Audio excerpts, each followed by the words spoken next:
Okay, shall we get started? Hi, everybody. I think we'll probably have some friends trickle in since it's just a little bit past 5, but we can go ahead and get through the boring part first. That's me. I'm the boring part. This is the interesting part. Thank you all for being here tonight. Welcome. I'm Jen. I'm our Director of Exhibitions here at Print Center New York. Is anybody new to Print Center tonight? Oh, a couple hands. Welcome. How did you hear about the talk? This is marketing research. Oh, obsessed with Print Center forever. Awesome. Well, in case anybody else is new, we are a nonprofit. We are focused on printmaking and exploring print and its role in kind of contemporary artistic practice and culture. And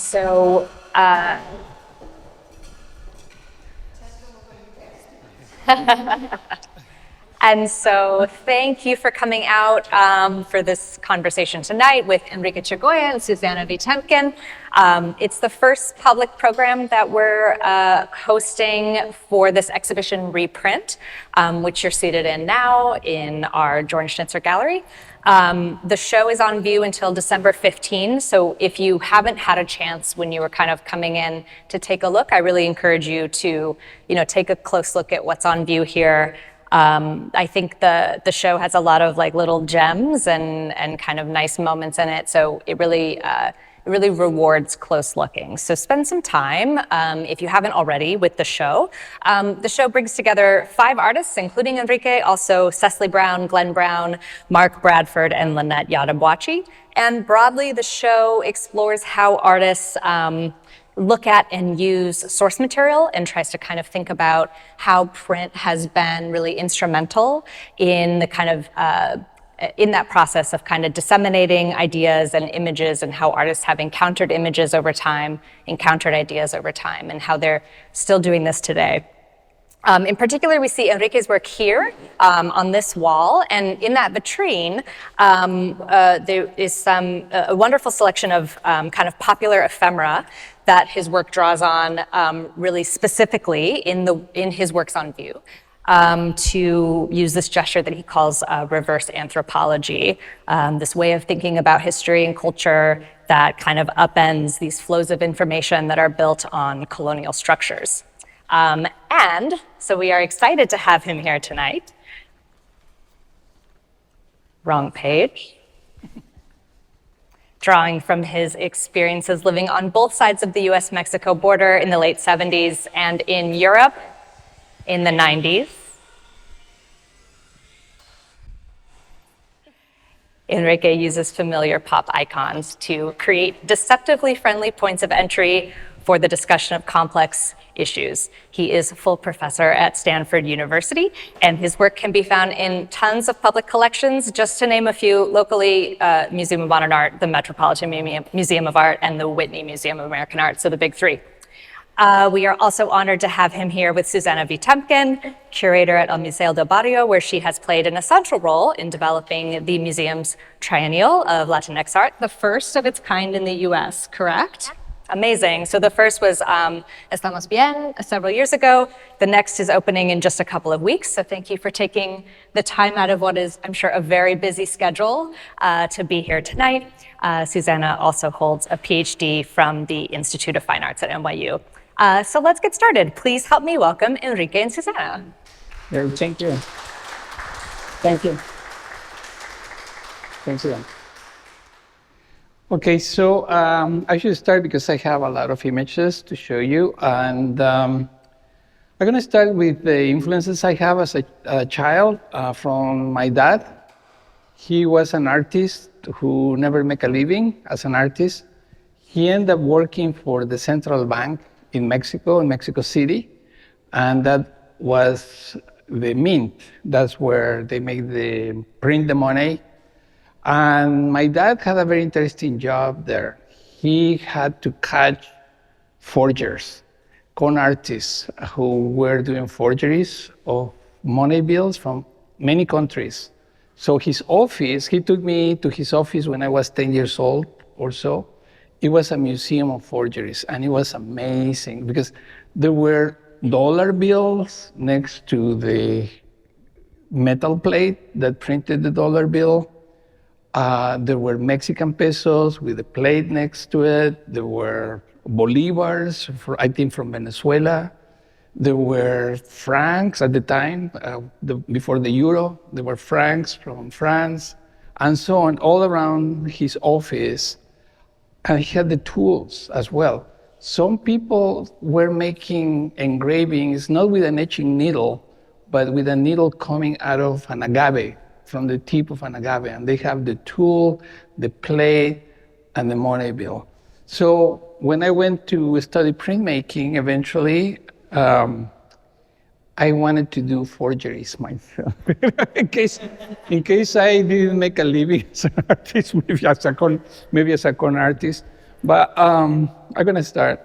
So, oh, it's not moving. I hope I don't blow up my slideshow with this. Oh, it's on the left side.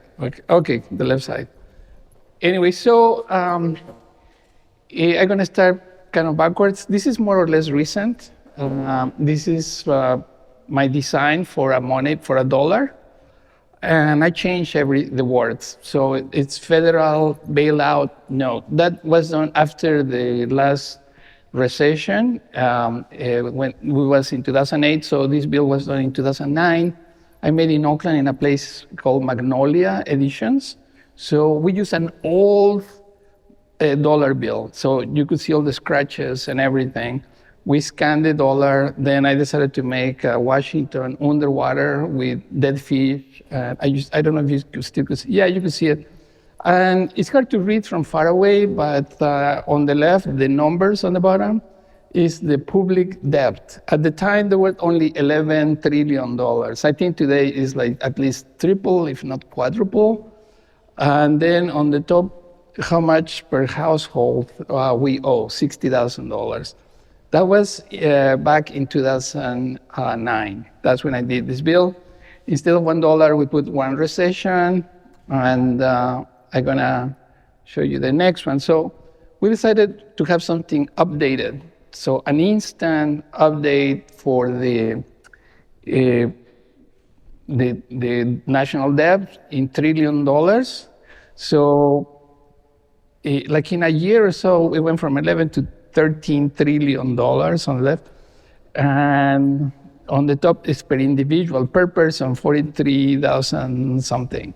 So I changed the other words besides, so it's not the United States, it's called the United States, and so on. This is also a radio. So it's a very anxiety-driven artwork because it makes you very anxious. And I have one in my house and I don't see it. I cover it at night because I don't want to see it. You have to have it on all the time, otherwise the program gets lost. So it's a radio, and you could turn it on the news. You could put it like on NPR or so it gives you more anxiety all the time. So but it's updated. So eventually did more of the money bill. This is my version of $1 billion. And this is a different title on the top. It's Federal Economic Privilege Note. And it's really hard to see from far away all these numbers, but the number here is billionaires per total population, 540 billionaires by 324 million people in this country. 10 at the ninth power, the offshore tax-free. And here is how many billionaires per capita are there in the US. So it's 0.00001. Anyway, it's just crazy numbers. And we decided to put George Washington as a Wall Street character. So this is the back. And again, the unequal states of America. In a way, that's used for me to present the huge gap between the haves and the have-nots that have happened, right, exponentially in the last 30 years. Anyway, so when I studied printmaking, another thing that I wanted to do, sort of like a forgery, was Goya's prints. I saw original prints during my class of history of printmaking at the San Francisco Art Institute. A lot of the without glass, and I was studying etching at the same time, so I knew I was going to be introduced to original prints. So I brought my measuring tape. So the print, without touching the print, I measured the size of the plate. I took notes about how much time I should leave it in the acid. But my first version of it, I was an under back in 1983. And the former President Ronald Reagan declared himself a contra, supporting this terrorist group outside of Nicaragua who were killing a lot of farm workers on the borders between Costa Rica and Nicaragua. And Ronald Reagan sent them arms and money, and they were just killing a lot of peasants. It was like a very radical conservative group by Comandante Cero. Anyway, so the etching by Goya is from the Disasters of War, and it's the subtitle on the print, it's Contra el Bien General, against the common good. And the word contra is in the etching plate, so it was perfect for me to just put it.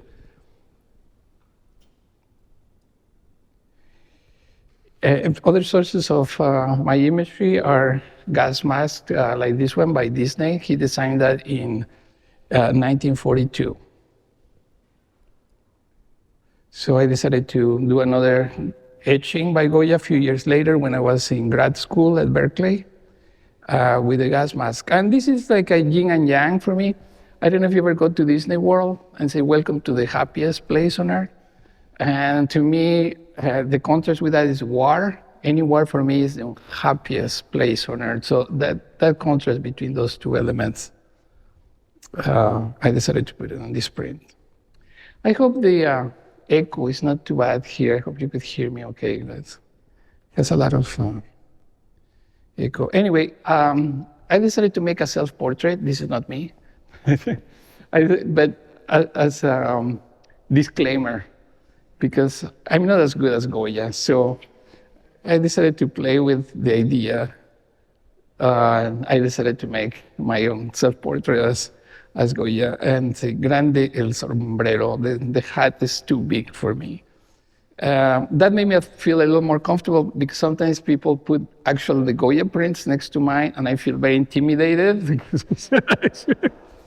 And the thing is, when I was doing the first kind of like forgery of Goya that I was trying to do, I couldn't imitate his lines. His lines were a little shaky and mine were very too straight. So I decided to shake my hand a little bit, and then I was able to imitate Goya's lines as close as his. And that gave me the goosebumps because I felt, crap, it feels like the ghost of Goya just kind of grabbed me and told me how to do it.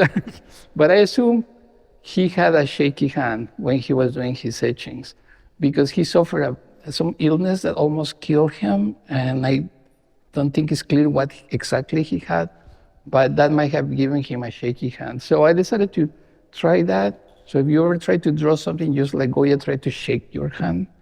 It works. So anyway, one of my favorite prints by him is The Sleep of Reason, Produces Monsters. And it's probably maybe the most popular in the whole series. It's a self-portrait. That's him, supposedly. But the only thing is the owls and the cats and the bats are not scary to anybody. I mean, at the time, they were symbols of, the underworld, maybe the devil, who knows. But today, these are endangered species. The bats are good for agriculture. People are really worried that the bats have fungus and they are being extincted almost, some species of bats. They're pollinators, so we need them. The owls are endangered species, and I love cats. I have cats. I am married to a childless cat lady. I totally love her. So I decided to put something more scary, you know, military equipment, airplanes, bombs, Tomahawk missiles, and stealth bombers, and whatnot. That's, to me, the real sleep of reason. I did another version of that. This is with ULIE in New York, with one of my cats, Lulu. I'm sorry, that was Lulu.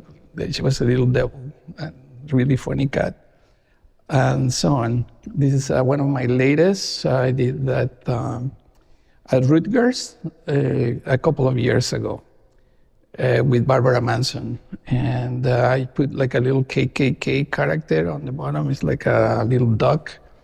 And this is an avatar for the former president. I am sick and tired of his face. I've done it too many times, so I just decided to put something different that goes beyond just one individual.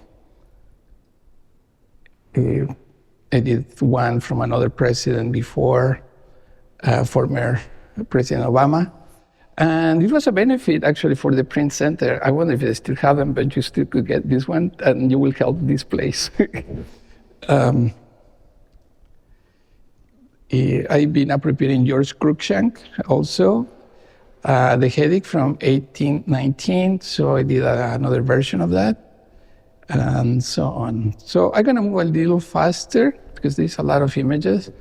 But anyways, one thing that interests me is how indigenous people had been presented by the Europeans since the 1500s. This was an engraving by a Belgian artist, Theodore de Brie, that made illustrations based on accounts of Europeans who were traveling throughout the Americas.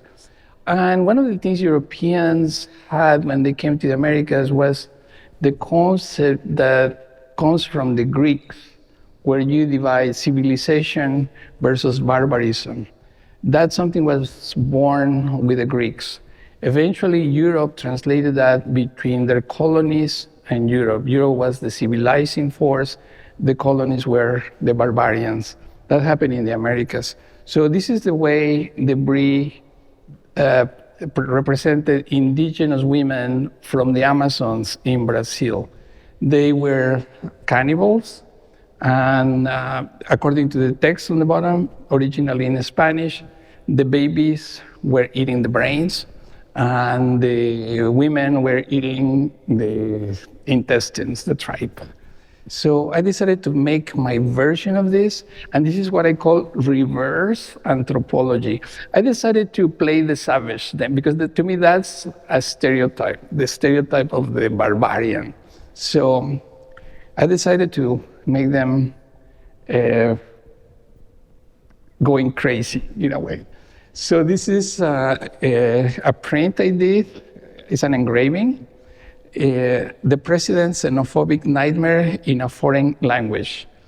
In the top, you could read in Russian, I want to wake up now, or at this moment, because there was not exact translation to now. So say, I want to wake up in this moment.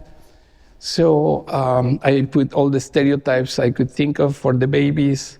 And then it's hard to see here, but there was another text on top of the print that said, nasty women on the top. On the left corner is Columbus, and on the right, a character from the Border Patrol from the little Border Patrol book that you could see in the vitrine.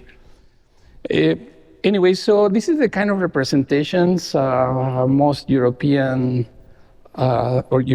did of Native Americans as people who were cruel, who were nasty. This is called this painting by a German immigrant, Karl Weimer. He changed his name to Charles Weimer. This is the abduction of Danielle Boone's daughter by the Indians. That's his original title, from 1853. So I made my own version of that.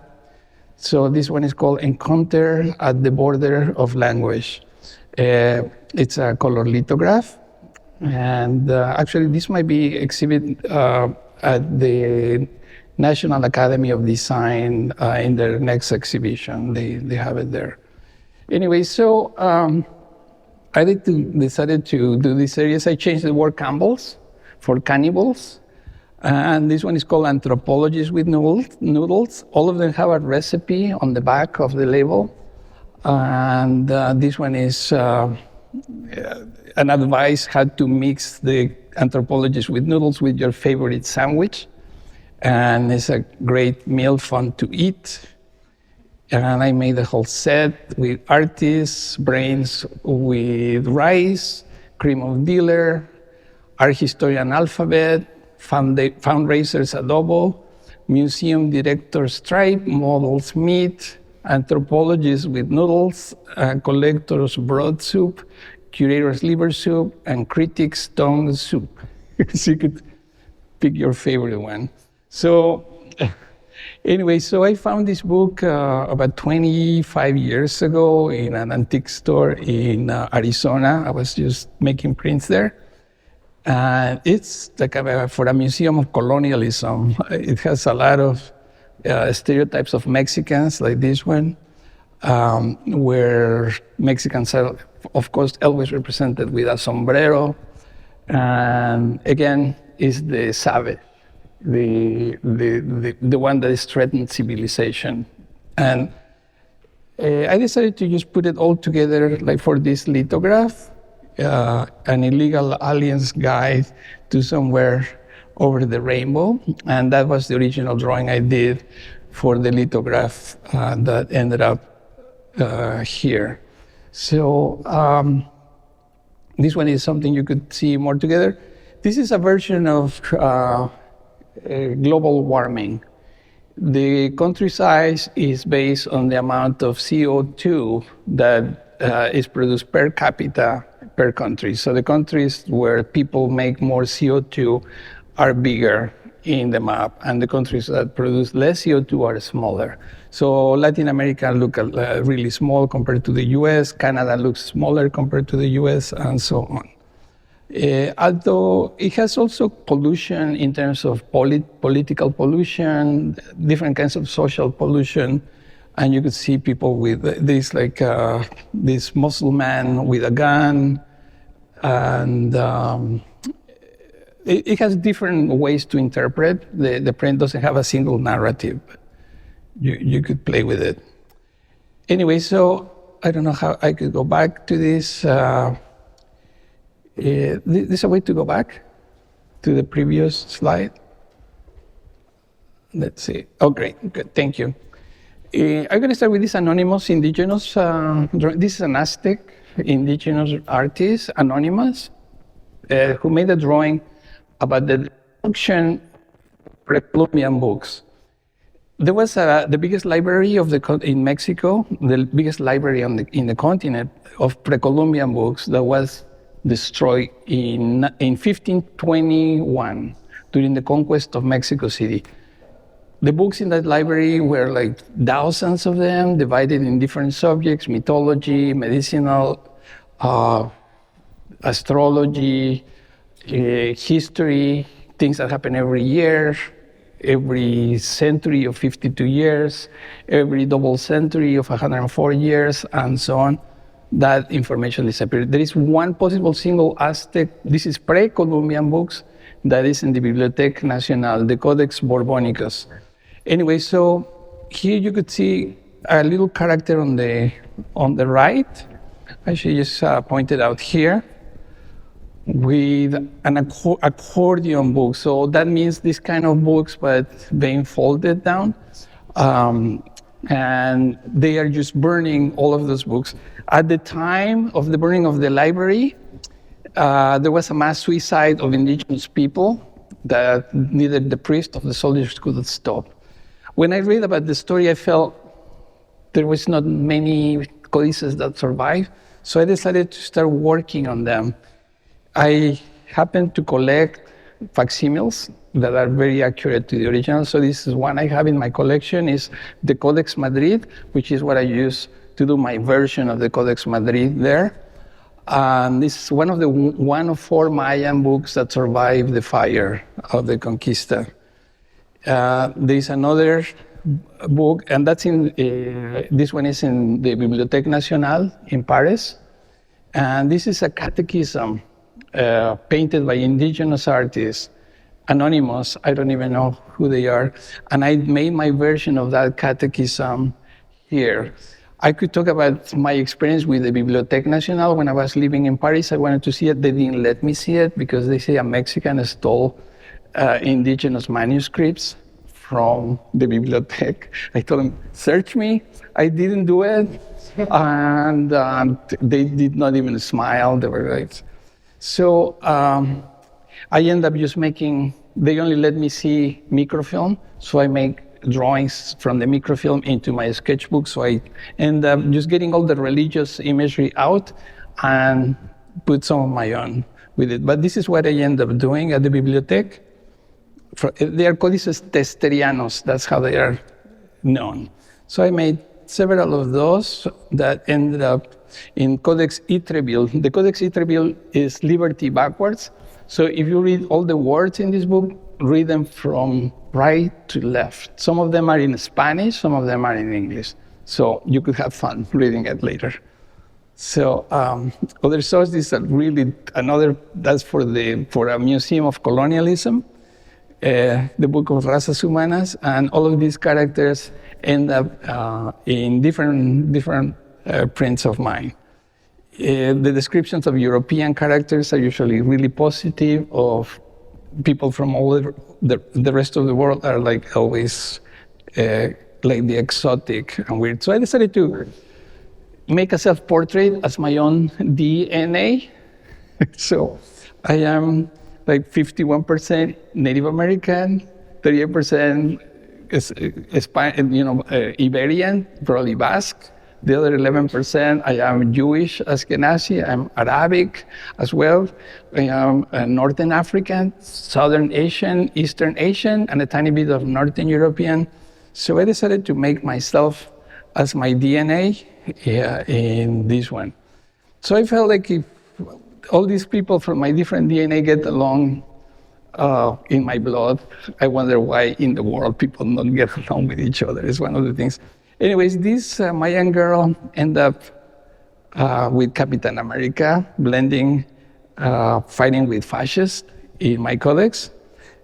Sometimes these are the sources of my last codex. A painting I did of this is called Donald Fuck, DNLFK. All these characters end up, and a design I did for a slot machine in 2011 to celebrate the end of the world in 2012, which didn't happen. That was the celebration. And I made this little bat character with a Mayan bat on the top that end up also mixed with all of these characters, Superman in Spanish, end up in this codex that you could see with more closeness, the Popul Book of the Abuelita de la Huizote, or the Community Book of King Huizote's Granny. And then you could see that little Mayan girl on the far right of the page, fighting with the fascists, and the Donald character as Superman fighting with the king who created the library in Texcoco, the Mexican Batman encountering the American Batman on the right. Superman cover ended up with all these characters in different pages of the book that you could see a lot easier when you see the close range. Hans Burgmeier was another of the sources of some of these codices. And this one is not in the exhibition, but this one is the Waters of Oblivion in Mictlán. And this is about the death of gold. Mictlán is the land of the dead. And this is interesting. This is almost like the mythology of the Egyptians, where the dead go through a valley. It's very similar among indigenous people, especially the Nahuas, like the Aztecs, that have the land of the dead. So this is like a trip on the land of the dead with the dead of gold.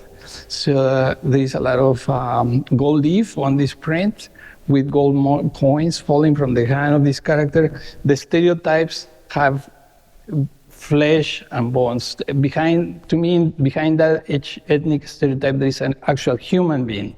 To me, stereotypes are made to dehumanize people. So I'm trying to define the stereotypes with this type of characters. So there is a conquistador full of gold here with a human map of the circulatory system and so on. The last piece I wanted to show is one of the 4 Mayan codices, Codex de Mexico. I saw it in person. It's the only book I have ever seen in person in Mexico City at the Anthropology Museum. And these are some of the pages that I end up using in my version of that codex. And we could talk about the process of how we made all the pages torn. It's an edition of 10.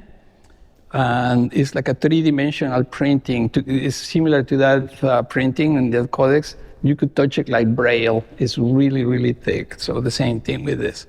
It's painted on or printed on amate paper, handmade indigenous people, which is the same paper it was used in the ancient books in Mexico.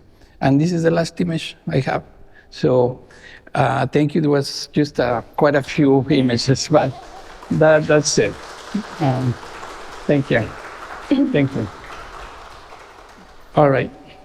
All right. So, well, now it's time for us to speak together. Right. I just wanted to say firstly, thanks to Jen and Alex for the invitation to be here. And I'm Susanna Temkin from El Museo del Barrio. And we also, I'm proud to say, thanks to a recent donation, we have some works of Enrique's in our collection now. So we can be counted among the lights of the Met and the MoMA and the Whitney too. Great. We've been talking a little bit before, and I told Enrique there were a few words that came to mind with his practice when I look at it, when I think about it. One of those terms was voracious, and I think you all just got a hint of that from running through that slideshow, which when we met less than a week ago, was even bigger. So I think that's really a testament to, your such wide-ranging, extensive interests. So, we also touched already through your presentation on ideas related to the eating or culinary ideas with voraciousness when it comes to cannibalism. So maybe we don't have to start there and it'll infiltrate. Oh no, we can. Yeah. Okay, let's do it. Because it's not literal. I think. I was reading lately a statement. There's an exhibition of Romer Bryden, the artist with collages, and he has a statement that says all art comes from other art. And to me, that's the idea of cannibalism. It's mostly cannibalizing things, like comic books into something else. And I think the history of humanity, if you see it as a history of conflict, whether or not the conflict becomes war or not, it's a history of cultural cannibalism. And when you think in terms of modernist strategies of appropriation, modernist artists like Picasso were appropriating African masks to develop his Cubist style, or artists like Henry Moore were appropriating Mexican sculptures from Chacmol, the seated figure, to develop his own seated figures. Or Frank Lloyd Wright, who appropriated Mayan architecture to develop some of his homes in Los Angeles. So all these appropriations from modernist artists come from a position of power into former colonies.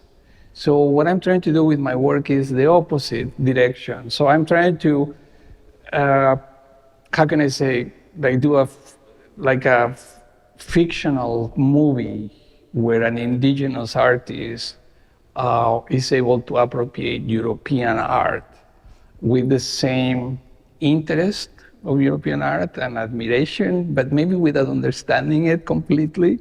I don't know, because I like the artists I appropriate. I like Picasso, but I like I don't think I have anything that I appropriate. I had some in my etchings and other places, but I love his Guernica, for instance, some other things, and some of his etchings are amazing. I like appropriating him, but I'm doing it in reverse direction from a former colony into a European house or brand, which in this case, that brand is Picasso.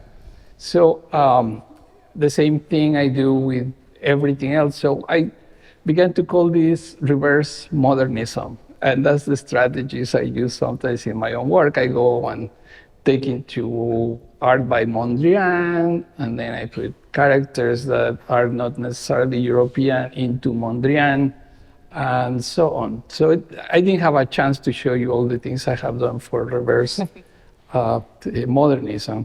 But in terms of anthropology, some of maybe the first anthropology was it might have been Fray Bartolomé de las Casas, I believe, when he did the Historia de las Indias.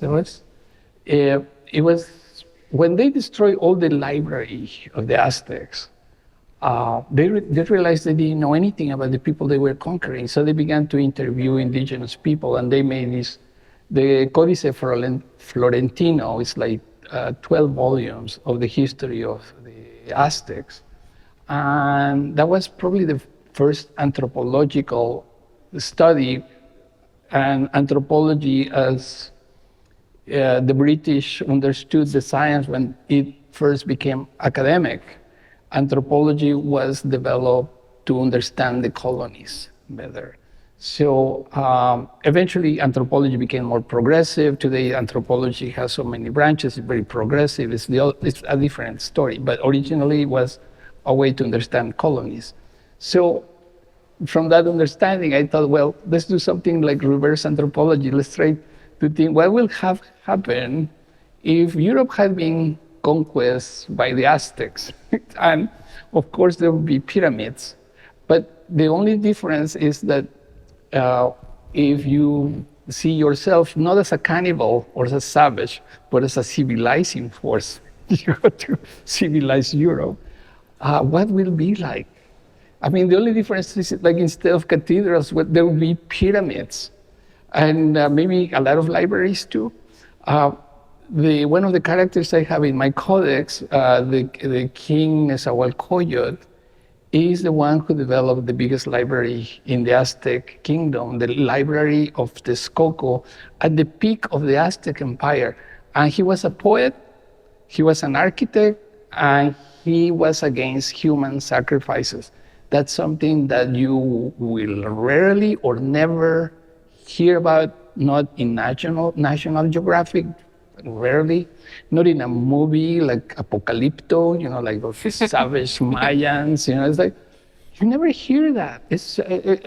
When did you hear that there were Aztec kings at the peak of the Aztec Empire who were against human sacrifice, who organized poetry festivals, who have architectural designs to an invisible God? This poet, Nezahualcóyotl, made this concept of a God that nobody has seen, or seen her, or seen them, because nobody has seen it. So this architect made a room empty to worship the unseen God.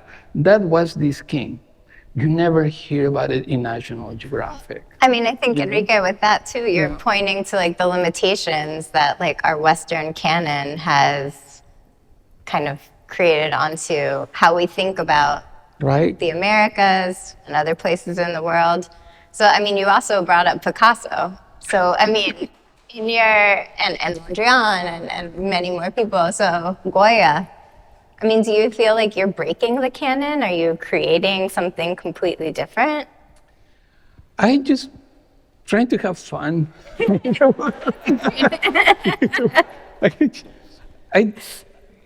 can I say it? It's like, I'm a little bit of a provocateur. Once I got searched by somebody who was catching forgers. Somebody thought I was an actual forgery artist. I was flattered. And he called me, I heard you're doing forgeries of Goya. He said, wow, sounds good. I would like to buy one of those forgeries. And so I wrote back to him. I make fun of him. I say, let me send you a picture of one of my forgeries. So I say he never wrote back to me. Well, I do love in the essay for this book that Jillian Forrester calls your work in terms of an inside job. So I think that like it goes right back to that idea. Yeah. But for the most part, what I'm trying to do is, I'm not trying to point fingers at anybody. What I think is, I was going to say, just to finishing up the story of what will happen is the Aztecs have been conquered Europe. It would not have been better. It would just have been another history of human people imposing things on other human people. And at the end, what I'm trying to do with my work is put a mirror on ourselves. I think in the history of the world, again, maybe we are the most violent species in the history of biology in the planet. We're worse than Tyrannosaurus Rex. The most fierce animals are nothing compared to us. We have a destructive force unparalleled in the history of the planet. And all of us have amazing qualities of awareness. We have self-conscious awareness and an awareness of the universe as far as we could see, which is very little, but it still is outside the planet. We are doing things that are just amazing. We're going through a technological revolution in many levels. You are always in awe of the wonders of what the human mind keeps discovering and inventing. At the same time, we are horrified on the extremes of violence, the capability of violence that humanity has at the same time. So in my work, I try to address conflict. The conflict of colonialism is just one among many, many potential conflicts. Maybe it's the history of humankind. But to me, conflict is something that is natural. It's something that creates change. You have always two conflicting elements in any fighting forces that eventually resolve themselves and brings a change, hopefully progress. The resolution of conflict is progress anytime. And the problem is when the conflict becomes violent, because violence for me and war delays the resolution of conflict. So if we cannot get rid of conflict, because that's a natural element, the only thing we could hope for is eliminate violence, because that delays any resolution. So, there are theoreticians of war like Clausewitz who say that war is the continuation of politics by other means. I think that's bullcrap. I think it's just the war is the delay of the resolution of political conflicts. That's what it is. And in history, that's what we could see that it is. So in my work, I address those conflicts, but I grew up with humor. And I think André Breton discovered something in Mexico when he was in Mexico. He said his definition of humor, the surrealist humor, was the triumph of pleasure over pain in the worst conditions for pleasure. And then when he went to Mexico, they said, this is a surrealist country. But it's because now in Mexico, you sometimes have humor facing tragedies, something that I haven't seen anywhere else. I grew up in that context in Mexico. I don't even gonna go through any humor from it because it does not translate across countries equally. But I just want to give you one example. When there was a huge earthquake in Mexico City back in 1985, I was living in Berkeley. I couldn't fly back to Mexico to see how my family was. I could not talk to anybody in my family for weeks. Finally, I got a letter from an airline with my sister saying everybody was fine. Eventually, the phone lines were connected. It was about 30,000 people might have been killed in the earthquake, like 500,000 people homeless overnight. It was horrible. So, but the first time I talked to my sisters, the only thing they were telling me were jokes about the earthquake. And we were laughing out loud all the time. So there was one of Plácido Domingo, I don't know if you remember, the opera singer who got canceled some time ago. Something, I don't even want to go through that. Anyway, but Plácido Domingo was a child who was adopted. He was a little kid that was sent from the Spanish Civil War. There was a ship of about 1,000 kids who went to Mexico to be adopted. Most of those kids never saw their parents. They died during the Spanish Civil War. And Plácido Domingo was adopted by a family in Mexico City. He grew up in Mexico City. His family got killed in the earthquake. So Plácido Domingo went to Mexico to help, and everybody loved him. He was like very popular. And my sisters told me, you know, they changed the name of Plácido Domingo now. And you know, if you translate his name in Spanish, Plácido means pleasant, and Domingo, it's Sunday, pleasant Sunday. So the earthquake happened on a Thursday. So they call him now Pinche Jueves, which is fucking Thursday. So that was just like one of the first jokes, you know, and there was one after another. It's just, there's something where humor really protects you from more pain somehow. And that's something that you cannot force. That's something cultural, and in Mexico it happens a lot. Sometimes it sounds like totally politically incorrect, but you laugh.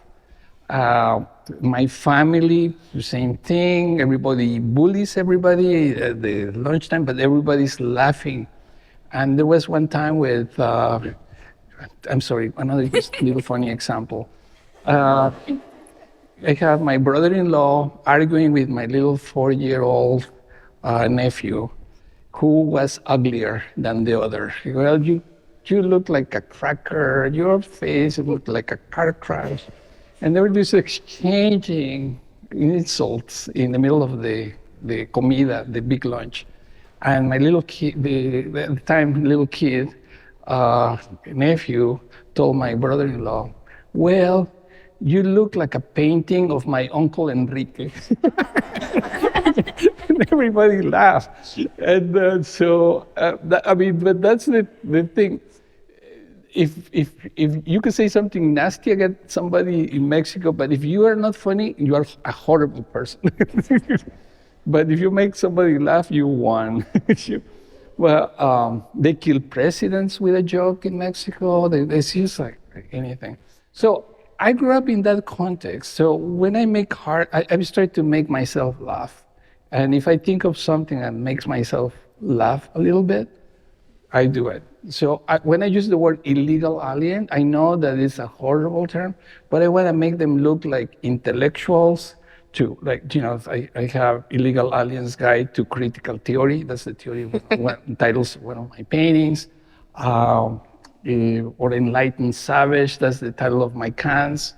And so I'm trying to put all these stereotypes in a good light. They are amazing people, all these illegal aliens to me. And they are my heroes, because especially this country was created not by immigrants, but illegal immigrants. Beginning with the conquistadors who were all the way up to Chesapeake, you know, and Florida, all the way to California, and let's say, forget about the rest of Latin America.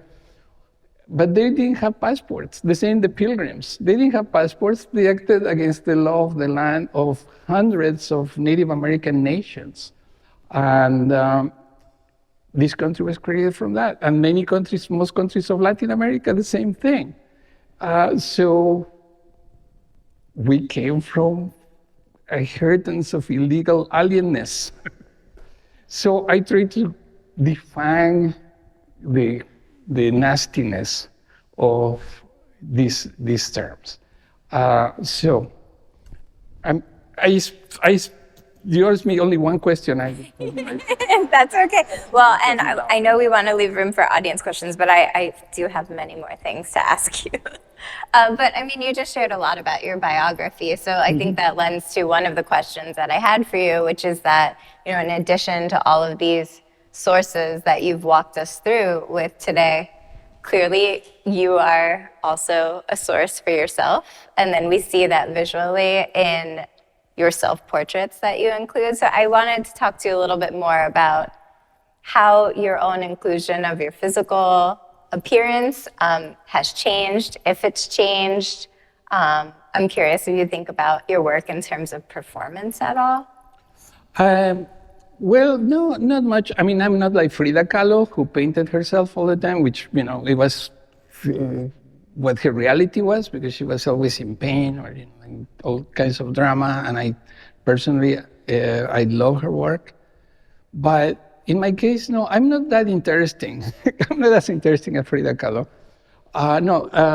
But what I felt very, how can I say, some experience that was thought-provoking for me was when I got into checking my DNA through 23andMe, and I don't know if any of you try yours, and Ancestry.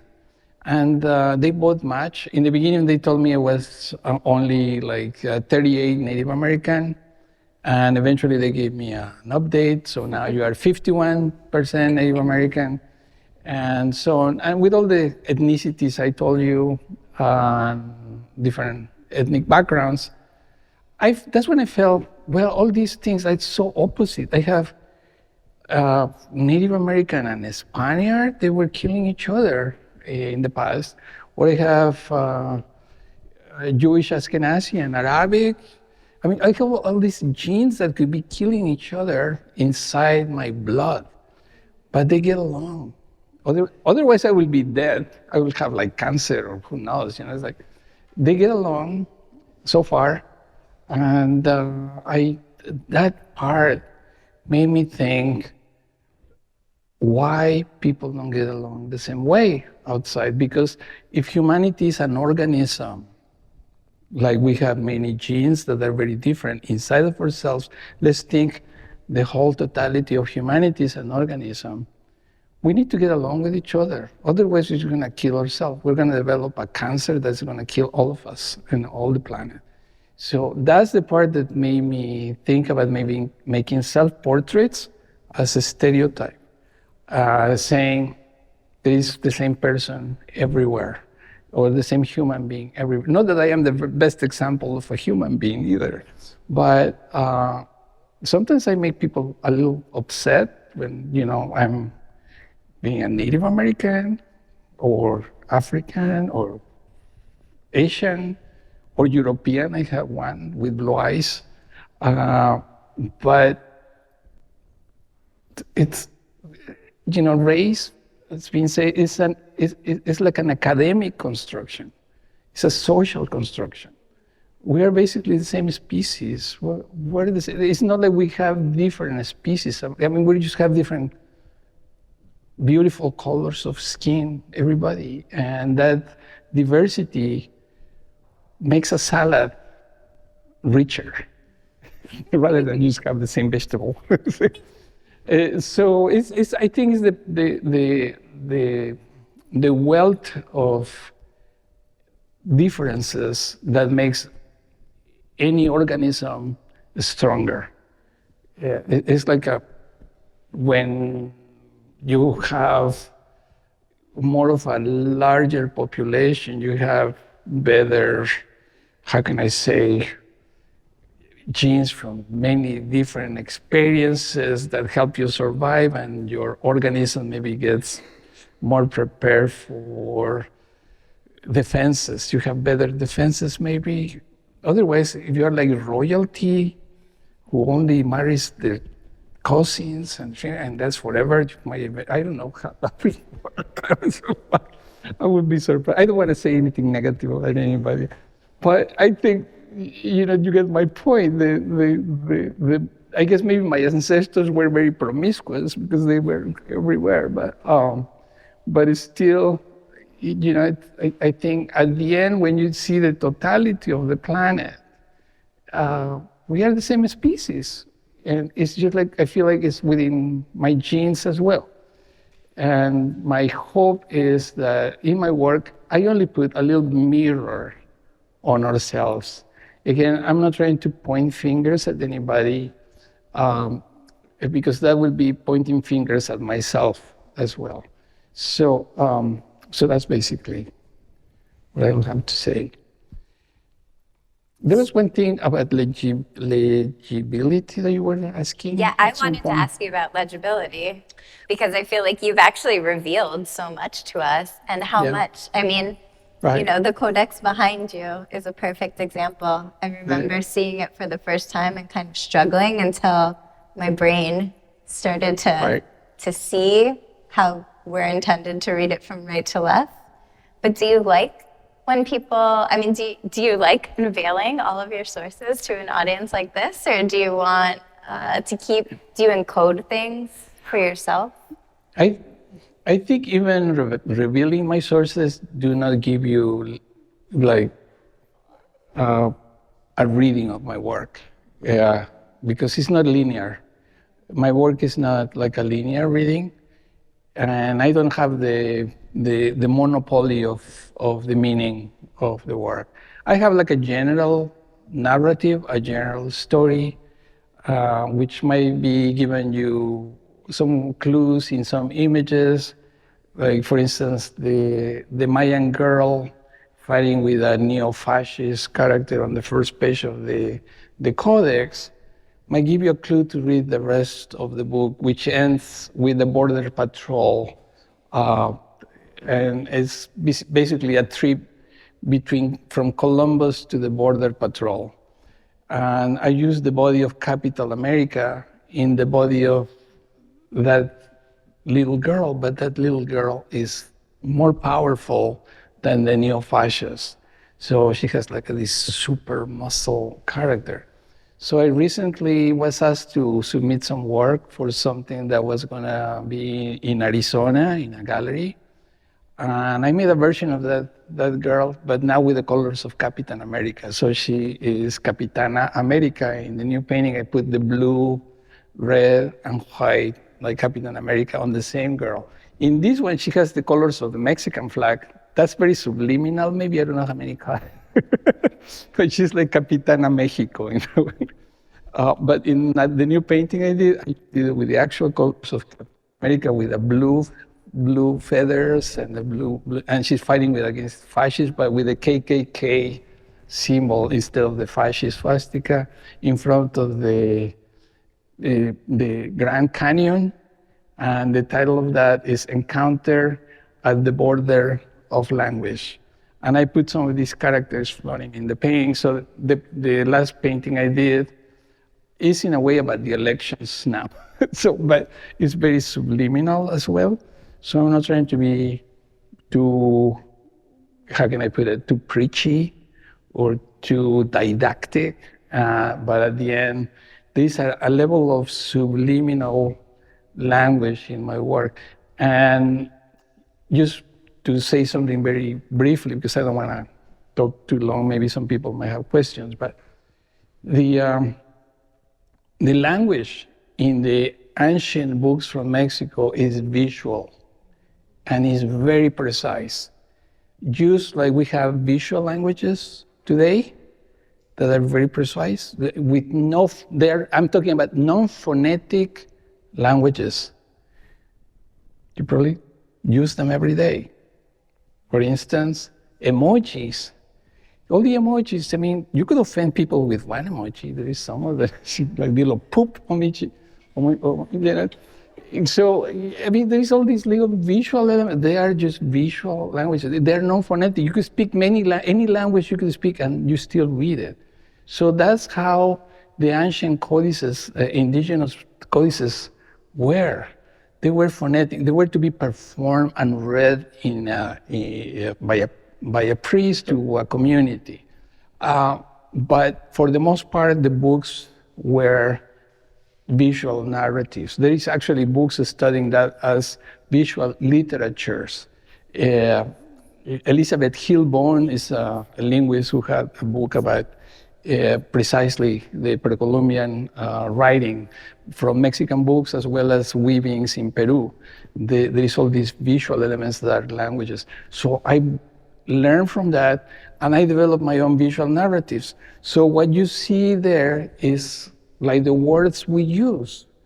You assemble them in different ways and you make your own personal statements. Like the writing of Shakespeare is different than the writing of Cervantes, for instance. By the same token, my visual language is going to be different in different objects or different than the Pre-Columbian books, but the concept is very much the same. So I make visual collages that make like a sentence. And sometimes people get it. So I have made books that got destroyed by people who got offended by what I did. They went nuts and they got offended with my work because they read it in a different way. And at the end I told them, I just did a collage. I did something criticizing the Catholic Church for being homophobic, for being hypocritical about not doing anything about child abuse and sexual abuse of nuns as well, and even some boys, etc. So that hypocrisy I translated into one of my codices, and somebody got offended. You made my Jesus corrupted, like a porn image. And I say, no, there is no Jesus there. That's my way to express corruption of something spiritual. That's it. I'm just doing a collage. And I make friends with a pastor, actually, who agreed with me. So end up in a happy end story. I'm not going to tell you the whole story, but it was a happy end story. And but people responded to this visual, and it was not phonetic. So that's the part I just feel I learned from just studying all these ancient ways of collecting information. And I'm glad you brought up language because, I think we've been talking mostly about images today, but you're so savvy with languages and your titles and how you extract languages. Just the same way as you extract Superman, you bring in the comic book, you verbatim language into. But I want to turn things over to the audience if anybody wants to ask Enrique a question. Otherwise, I still have more. So if anybody wants to. I hope I didn't over-explain myself. When will you make a movie? A movie? Oh, someday I would love. I don't know. I have some friends. Maybe someday. The thing is, sometimes I could maybe do some writing first, like a story that would be equally abstract, but with some kind of connection into a story that might offend people at some point or not, or make people laugh. But that's just I've been writing already little stories. Sometimes I think of if I describe in words what I'm trying to say visually, it's a good challenge. And I could give you this idea for free to anybody. If you try to use, because there are ways in which something like a visual, non-phonetic, or not only visual, there is like musical writing, for instance, without the lyrics, just musical, like a symphony.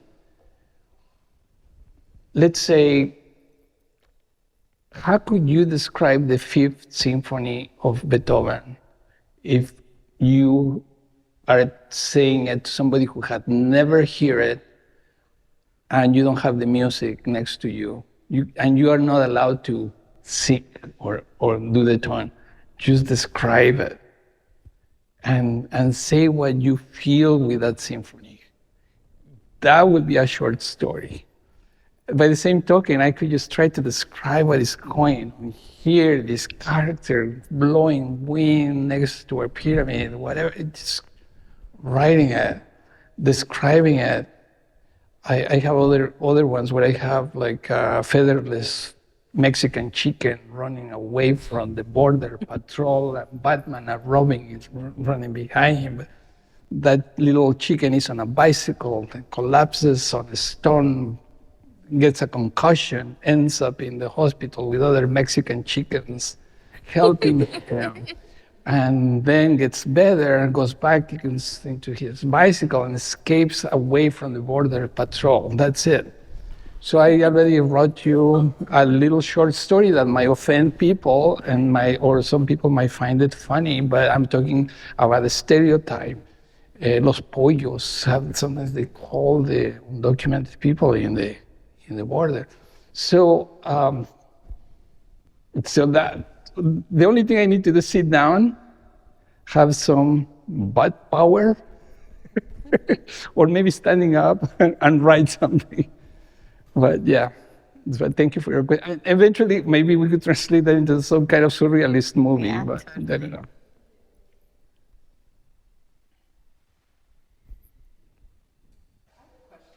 We are at Print Center, and we're showing 3 of your print works here.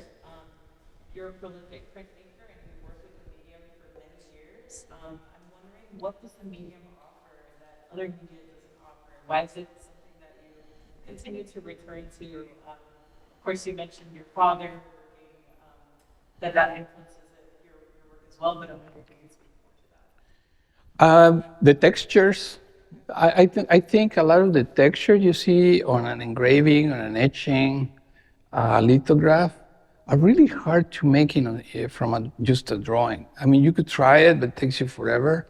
But there are ways that are very unpredictable. The play tone, the scratches on a play. And the first time I saw etchings, I didn't know how people made such fine lines. And I wanted to learn how to do it. And then when I did it, I noticed that was very different than a painting or a drawing. So the medium itself has its own beauty. And the same thing happens with woodcuts. And I cannot express in words the admiration, the awe I have when I see, for instance, Japanese wood engravings from the ukiyo-e tradition. I just saw a whole exhibition in San Francisco, and I don't know how anybody could make hairlines finer than a hair from wood. Everything around that hairline is carved. I was amazed. I wish I could witness somebody doing that. So that part of printmaking is what keeps bringing me back. The fact I could make a money bill and it feel that, I mean, when you see one of the money bills I did in person and you touch it, my best satisfaction is that it feels like a real dollar. And I will be in prison if I did actually one that is just look alike and then I pay somebody with it. It's that power of creating something that has its own texture. It's very tangible. And that printing at the end in the codex is three-dimensional. So that's acrylic. That's an acrylic print, like Braille. You could really touch it. And that part is something that I really like. And the fact that it's like a state-of-the-art technology printed on the amate paper, this paper, You can see a little bit of that, a little bit on the edges is made from bark, and it has been done from a native tree in Mexico, the amate tree, and it's the same tree that the ancient books were painted over. So just going in terms of history from an ancient technique that survived colonial times. That paper was forbidden to be produced during colonial times in Mexico because the Spaniards, the conquistadors, didn't want indigenous people to have that paper to make books of their own. So it's a miracle that the technique survived the colonial times. So that, just the paper itself has its own history. And then on top of that, the technology, and then on top of that, the imagery from ancient symbolism that actually we don't even know what exactly it means. All of it, there is some decoding of the Mayan writing already going on, which is great, but still for the most part, a lot of things are little known because the object that they represent is gone. So that is something that printmaking can do, and any other media will be very, very hard to duplicate. So, but the media itself, and the fact that it's multiple, so I could send different things to different places at the same time. Not that it's more massive, because you could always put it online and it's going to be very massive, but it's not the same when you see the actual print in person. And it's even better if you could ever see the prints without the glass in front of it, which I don't know. I think you could do that in a library, maybe when you are granted the permission, except maybe for the Bibliothèque Nationale in Paris. But, I was going to comment that for me, it's really fascinating that you're working with printmaking, which is such a, reproducible, but, in all of your stories, I can tell us that you also, it seems like you have pilgrimages to see the originals, and, how they've influenced like your latest work with the Codex Mexico, but even going back to your seeing for the first time with your father an original versus a forgery. That tension seems to be so present in your process. Yeah. One thing that is stuck to my memories of my dad, because he was an artist. I mean, he used to paint at night after he came back from work, and he told me stories about the artists, the forgery artists that he had to interview for his work. So he went to visit some of the people he arrested to prison. And because my dad was an artist, he could talk like artist to artist to the other guys. And there was this French forger, San Pietro, he had an Italian name, who became friends with my dad because my dad kept bringing him art supplies. And then he did a portrait of my dad from his passport, and it looks just like a photograph, and it's with India ink, and you don't even see brushwork. It was an amazing, amazing artist. And my dad asked him, okay, you in France, you went to the best art schools in France, you went to the Academy, San Pietro, came from wealthy families in France. They said, you don't need the money, and you could have made a good living just being an artist in France. Why did you decide to do money forgeries? And the guy told my dad, oh, I just did it for the thrills. Is that where you got it from? Yeah, I guess. I did it for the thrills. Now I wish I could talk to that guy and to that forgery artist. Say, you could have the thrills with that having to be in prison. But he didn't. But it's, I get the thrills when I am able to duplicate something that looks alike. I think the fact that I was able to see forgeries as a kid makes me want to be doing lookalikes. And I have witnessed people looking at my etchings after Goya, and when the Whitney put them right next to the original etchings, they put like this, the Sleep of Reasons, the original Goya print next to my version of the Sleepover, and people were going like this, and then they came back, and no one checked, and some of them were laughing at some point. I didn't say anything. I said, I just felt accomplished. That did it. And I hope the ghost of Goya is not cursing me somewhere, because I also began to lose my ear a little bit, just like he did. So now I got the whole thing. It comes with the good and bad. But anyways, that was my answer. That's why I like printmaking a lot. Well, thank you everyone for coming. We have some snacks in the lobby. We're going to take some closing remarks, Jen. But thank you to Susanna V. Thank you. Thank you. Thank you. Yes, thank you. Such a treat. And I'm glad, Enrique, that you mentioned your etchings after Goya. I'm reminded that we have one that you did for us as a benefit edition many years ago. So if you stick around, maybe I'll pull it out and we can look at it without any glass in front of it. Thank you all for being here for this. Thank you both for doing this. This was a real pleasure. Yeah, let's clap again. Thank you. And thank you for drawing out so many of the ideas that are in this exhibition so beautifully right at the kickoff of our fall season. A lot of public programming coming up this fall. Everything's listed in this beautiful little takeaway, so please grab one of those, come back and see us again. Tours, more talks, a hands-on family-friendly program. There's also a publication which has an essay that Susanna mentioned. Thank you, Enrique.